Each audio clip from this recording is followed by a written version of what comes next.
ili mimi nilipo nanyi muwepo. Kwa jina la Baba na la Mwana na la Roho Mtakatifu. Amina. Napenda kuanza tafakari hii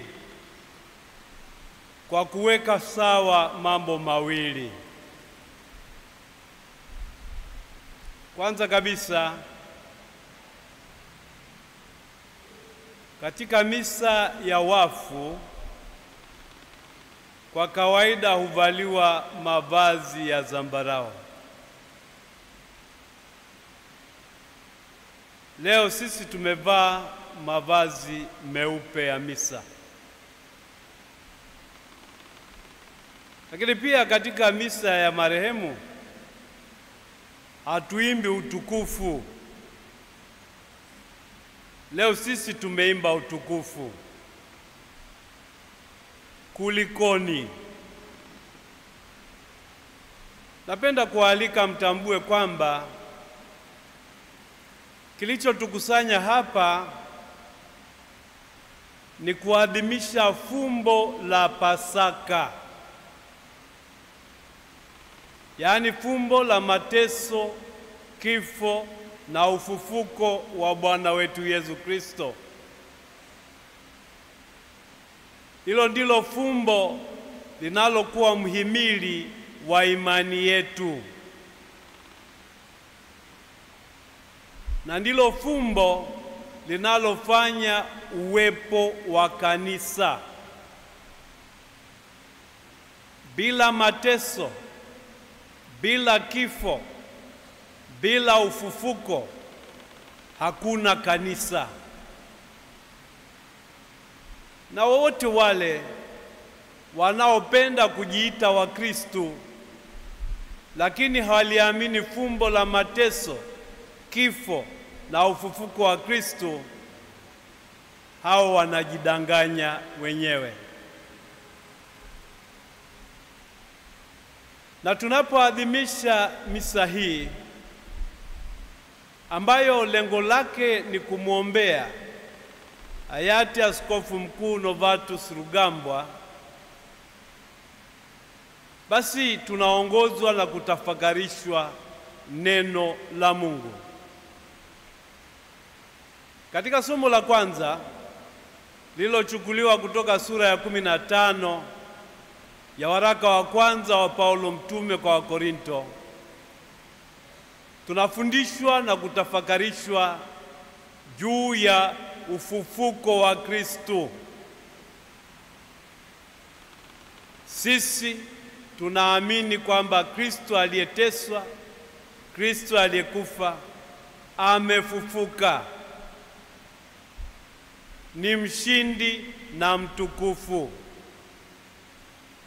Kwa ufufuko wake sisi tumewekwa huru, sisi tumepatanishwa, sisi tumepewa tena hadhi ya kutambulika kama wana wa Mungu na taifa la Mungu. Kwa hiyo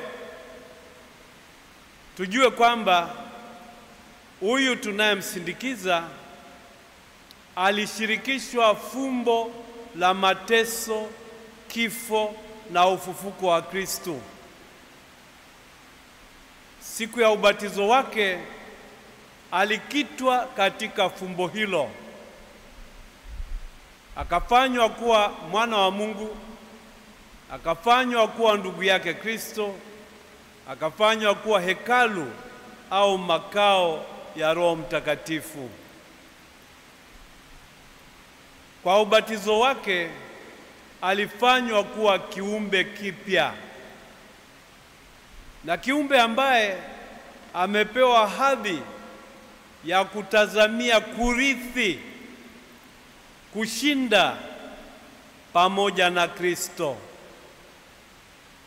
Kwa hiyo sisi tunapomsindikiza leo, pamoja na ukweli kwamba tuna simanzi, lakini tunatiwa nguvu kwa imani na matumaini yetu katika ufufuko wa Kristo. Ufufuko ambao sisi nasi ambao tumesimikwa ndani yake tunatarajia kuupata ushindi ambao sisi nasi tunatarajia kuurithi, lakini tutaurithi kulingana na jinsi tulivyoishi imani yetu, hadhi yetu kama wabatizwa. Haitoshi kujitamba kwamba sisi ni Wakristo, sisi ni wabatizwa, sisi ni viumbe wapya, na huku tukawa tunaishi tu kiholela, tukawa tunaishi kipagani, tukawa tunaishi kama hatumjui Mungu wala hatuna mpango wa kumtumikia Mungu. Imani yetu ni lazima itafsiriwe katika maisha yetu. Katika somo la Injili iliyochukuliwa kutoka Injili ya Yohane sura ya 14, tunatafakarishwa juu ya mahangaiko walioyakabili mitume. Kwa nini walihangaika? Kwanza, mambo mawili yaliwasumbua. La kwanza ni utabiri wa Yesu alioufanya mara 3 akiwaambia kwamba imempasa mwana wa mtu kukataliwa na watu, kupata mateso makali, kuuawa kifo cha aibu, lakini kwamba siku ya 3 atafufuka. Hilo Yesu amewaambia mara 3, na hilo liliwahangaisha. Kwa nini liwahangaishe? Mitume na wafuasi wengine walikuwa na matamanio yao ya kumpata Masiha, lakini Masiha waliomtarajia, waliyemtamani, pengine hakuonekana katika huo utabiri wa Yesu juu ya yale yatakayompata. Wao walitamani kupata Masiha wa kifalme, Masiha wa kisiasa, Masiha mpambanaji ambaye atawashinda na kuwasambaratisha watesi, mahasimu, maadui zao. Lakini Yesu anayesema kwamba imempasa kukataliwa, kupata mateso makali, kufa kifo cha aibu, lakini atafufuka, sio Yesu aliyomtazamia. Wao walikuwa na picha tofauti kabisa. Lakini kumbe mipango ya Mungu ni tofauti kabisa na vionjo na matazamio ya wanadamu. Mungu ameamua kutukomboa kwa njia ya udogo, kwa njia ya unyonge, kwa njia ya kujishusha, kwa njia ya kujitoa bila kujibakiza. Ameamua kutukomboa kwa njia ya msalaba. Na mkumbuke msalaba katika kitabu cha Kumbukumbu la Torati sura ya 21 mstari wa 22 na 23 ni chombo cha aibu, ni chombo cha fedheha, ni chombo cha laana. Kwa kuwa iliandikwa katika Torati, alaaniwe mtu yeyote mhalifu atakayehukumiwa kuuawa na akauawa kwa kutundikwa juu ya mti, kwa kutundikwa juu ya msalaba. Hicho ni kifo cha aibu, hicho ni kifo cha laana, hicho ni kifo cha kukimbiwa. Lakini Yesu amechagua kujishusha, kujidhili, kujitoa bila kujibakiza, ili kila mmoja wetu akombolewe, ili kila mmoja wetu apatanishwe, ili kila mmoja wetu apewe uhuru wa watoto wa Mungu.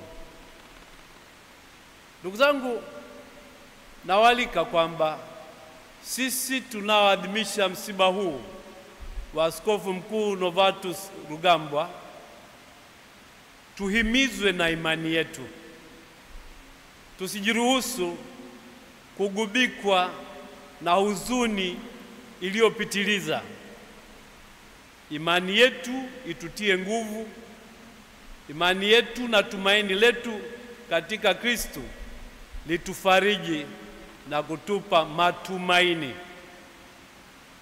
Pamoja na hivyo, napenda kutambua kwamba kama mitume, hata sisi tuna mahangaiko yetu. Kama mitume, hata sisi inatubidi tujipime, tujikusanye, tujitafakari tunapokabili msiba. Ndugu zangu, kifo hakizoeleki. Kamwe usipende kuzoea kifo, kwa sababu ukikizoea utakuwa kiumbe wa ajabu sana. Ukizoea kifo, unaweza kumuua mwenzako kimzaha, kama vile uhai wake ni uhai wa mbuzi, wa kuku au wa kiumbe chochote duni. Lakini uhai wa mwanadamu yeyote una thamani kubwa machoni pa Mungu. Kwa hiyo tusijiruhusu kuzoea kifo. Kifo kibaki kwamba ni fumbo na ni changamoto mbele ya kila mmoja wetu. Yesu aliyetambua mahangaiko ya wafuasi wake amewafariji. Na huo ndio ujumbe tunaopewa katika Injili ya Yohane sura ya 14. Kifungu tulichosomewa leo tumesikia maneno yafuatayo: msifadhaike ninyi mioyoni mwenu, niaminini mimi, muaminini na Baba yangu. Nyumbani mwa Baba yangu mna makao mengi, nami naenda kuandalia makao. Hilo alilotupa Kristo kama faraja na kama tumaini ndilo tunaloadhimisha tunapomsindikiza Askofu Mkuu Novatus Rugambwa. Yesu aliyemjalia neema ya kubatizwa, aliyemjalia fursa ya kuwa Mkristo, yeye sasa amemuita kwake amjalie pumziko pamoja na wateule wake. Napenda kumshukuru Kristo sio tu kwa imani aliyompa kama Mkristo, lakini pia kwa maisha aliyompa na kwa utume aliyomjalia kuutekeleza. Askofu Mkuu Novatus Rugambwa, licha ya kuwa padre, aliitwa pia kwa namna ya pekee kama askofu ndani ya kanisa. Hakuwa askofu wa jimbo, lakini alikuwa askofu ambaye alijikita katika masuala ya kidiplomasia. Yeye amefanya kazi kwa miaka si haba kama mwakilishi, kama balozi wa Baba Mtakatifu katika mataifa mbalimbali. Kazi hiyo aliyoifanya nayo itambulike kama ni uinjilishaji. Amewatia moyo ndugu zake na amewasaidia washikamane na wakili wa Petro Baba Mtakatifu. Huyu tunayemsindikiza ni Mtanzania wa kwanza kuingizwa katika orodha ya wawakilishi wa Baba Mtakatifu, katika orodha ya manuncio, mabalozi wa Vatican duniani. Katika yeye sisi tumeheshimishwa. Tumepewa fursa kama kanisa la Tanzania nasi kujitokeza katika kanisa la ulimwengu na kutambulika kama kanisa lenye uhai na lenye utajiri wa imani na ushuhuda. Tumshukuru Mungu kwa zawadi ya mtumishi wake huyu. Na sasa tunapomsindikiza, tumwombe Mungu Baba wa huruma amsamehe chochote kile ambacho kinaweza kuwa kimepungua katika majitoleo, katika ufuasi na katika ushuhuda wake, kusudi Mungu amjalie sasa ushindi wa Kristo, tumaini la wateule, na kutukuka pamoja na Kristo. Kama Watanzania na kama wanajimbo kuu la Dar es Salaam, tunapenda kutambua heshima kubwa ambayo Balozi Askofu Mkuu Novatus alitufanyia.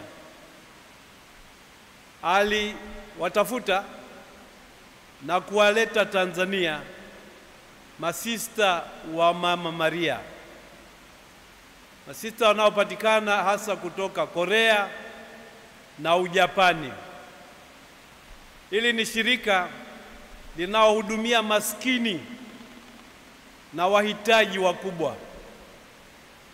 Shirika hili limeanzisha shule tukuka kule Makurunge, shule ya wasichana ambayo sasa ina mabinti zaidi ya 1000.